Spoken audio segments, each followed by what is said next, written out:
Bonjour à tous, alors bienvenue dans la partie 2 du chapitre 2, la lumière pour communiquer et s'informer. Alors avant d'attaquer la partie 2, on va faire quelques petits rappels. Donc on avait vu la dernière fois que la vitesse de la lumière était de 300 000 km par seconde, dans le vide ou dans l'air, elle est à peu près la même dans l'air et dans le vide. Ou alors on peut dire aussi 300 millions de mètres par seconde, c'est la même chose. Ça revient au même, 300 000 km par seconde et 300 millions de mètres par seconde, c'est pareil. On avait vu que la lumière mettait environ 8 minutes à venir jusqu'à la Terre. Pour dire que la vitesse n'est pas instantanée, il faut bien se rappeler ça.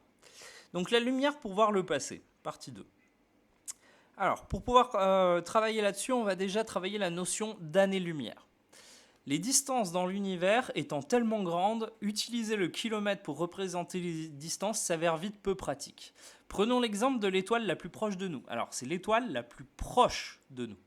C'est Proxima du Centaure, aussi appelé Proxima Centauri.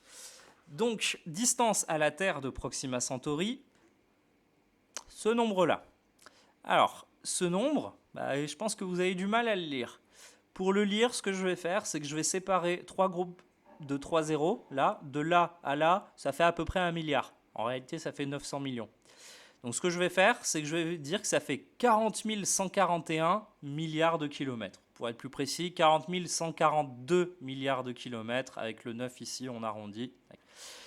Donc c'est un nombre extrêmement grand. Vous voyez, c'est déjà pas pratique à lire. Donc imaginez d'avoir à utiliser ces nombres-là. La moindre erreur sur ce nombre-là, par exemple, ça changera tout le résultat du calcul. C'est pas pratique à utiliser cette valeur-là, les kilomètres. On va donc utiliser une unité de longueur bien plus grande que le kilomètre. Cette unité, c'est l'année-lumière, symbole AL. L'année-lumière, c'est la distance parcourue par la lumière pendant un an dans le vide de l'espace. L'année-lumière est donc une unité de distance, pas de temps. J'insiste là-dessus parce que c'est l'erreur que tout le monde fait. On la voit dans les journaux, on la voit partout, cette erreur-là. L'année-lumière, les gens, comme ils entendent le mot année, c'est une unité de temps. Sauf que non, l'année-lumière, c'est la distance que parcourt la lumière pendant un an. Mais du coup, c'est une distance. C'est la distance qu'elle aurait parcourue. Calculons combien de kilomètres font une année-lumière à l'aide de la formule de la vitesse. Donc D égale V fois T. Les données, c'est la vitesse de la lumière 300 000 km par seconde et le temps 1 an. Donc on a un problème, parce que là on a des secondes, là on a des années, on dit qu'on n'est pas homogène, donc il nous faut le temps en secondes. Ou alors, il nous faut soit le temps en secondes, soit la vitesse en kilomètres par an, ce qui n'est pas pratique, donc on va calculer le nombre de secondes dans un an. Pour calculer le nombre de secondes dans un an, T égale 365,25 jours dans un an. Alors, il y a une petite erreur, c'est 0,25. Pourquoi 0,25 ? Parce qu'il y a les années bissextiles. Une année sur 4, il y a 366 jours, donc on le prend en compte dans le calcul. Ensuite, 24 heures dans un jour, donc fois 24. Fois 60 minutes dans une heure. Et fois 60 secondes dans une minute. Donc il y a 365,25 jours qui contiennent chacun 24 heures, qui contiennent chacun 60 minutes, qui contiennent chacune 60 secondes. Donc on multiplie tous ces chiffres et ça nous donne 31 579 200 secondes dans un an. Ok, donc un an égale 31 millions, c'est ce que j'ai marqué, 579 200 secondes. La vitesse de la lumière ne change pas, 300 000 km par seconde. Donc maintenant on peut faire le calcul. D égale V fois T égale 300 000 fois 31 579 200 égale ce nombre-là. Donc encore une fois, c'est compliqué à lire, ça fait 9 473 milliards de kilomètres à peu près. Donc vous voyez, c'est très grand, c'est une grande distance en kilomètres et c'est seulement une année-lumière. Il y a des étoiles qui sont à des millions, voire des milliards d'années-lumière. Donc des milliards d'années-lumière, ça fait 1 milliard de fois. 1 milliard d'années-lumière, ça fait 1 milliard de fois cette valeur-là. C'est des nombres trop grands, c'est pas pratique à utiliser, donc on utilise une meilleure unité que ça, l'année-lumière. En notation scientifique, on pourrait l'écrire comme ça, ce nombre, 9,47376 fois 10 exposant 12. Le fois 10 exposant 12, si vous ne vous rappelez pas, ça veut juste dire qu'on déplace la virgule de 12 positions. Donc 1, 2, 3, 4, 5. Et puis là, quand on continue de la déplacer, on rajoute des zéros. Donc 0, 0, 0, 0, etc. Ok ? Partie B, voir le passé. Quand on regarde les étoiles, on entend parfois dire que si ça se trouve, les étoiles que l'on regarde sont déjà mortes. Mais pourquoi ça? Prenons l'exemple d'Icare, l'étoile pour le coup la plus lointaine jamais détectée à ce jour. L'étoile qu'on a vue avant, Proxima du Centaure, c'était la plus proche. Celle-ci, c'est la plus lointaine jamais détectée.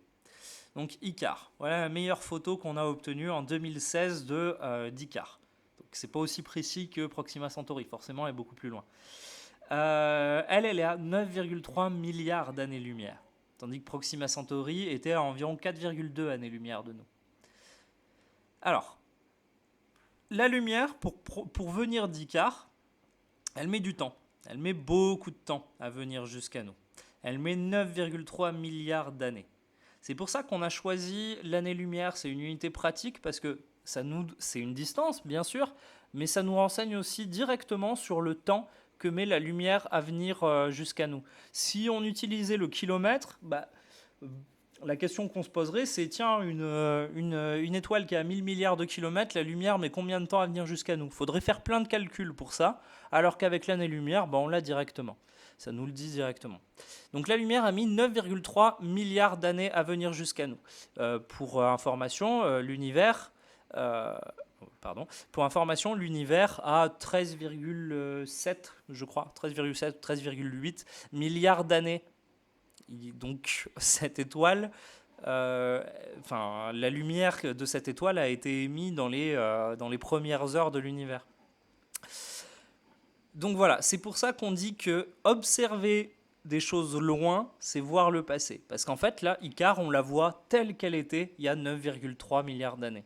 On ne peut pas la voir telle qu'elle est maintenant. Et si ça se trouve, Icare est morte depuis longtemps et émet plus de la lumière depuis longtemps. Mais peu importe, vu qu'elle est tellement loin, il nous faut énormément de temps pour voir cette lumière, donc on la voit telle qu'on était dans le passé. Une autre façon de le voir, c'est aussi, imaginons qu'on prenne un télescope hyper puissant qui nous permette d'aller regarder sur des planètes dans d'autres galaxies. Imaginons qu'il y ait des personnes sur cette planète, qu'il y ait de la vie sur cette planète.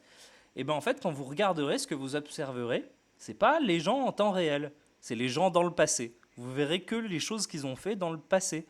Parce que le temps que la lumière vienne jusqu'à votre œil, l'action qu'ils ont fait, elle est déjà finie depuis très longtemps, vu qu'ils sont très loin.